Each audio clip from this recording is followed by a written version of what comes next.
সজনে ডাঁটার তরকারি এইভাবে রান্না করুন, খেতে হবে টেস্ট। গরম ভাতের সাথে এমন একটা তরকারি একবার খেলে বারবার বানাতে চাইবে। আজ বানাচ্ছি গ্রামের স্টাইলে সুস্বাদু সজনে ডাঁটার তরকারি।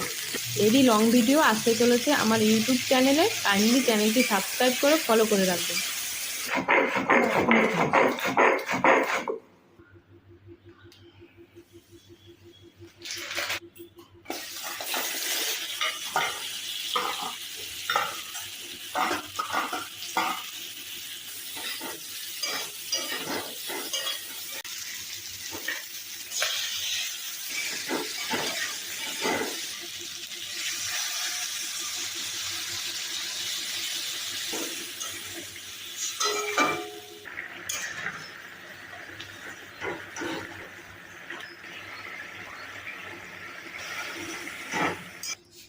ভিডিওটি কেমন লাগলো? ভালো লেগে থাকলে সাবস্ক্রাইব করে চ্যানেলটি ফলো করে রাখুন।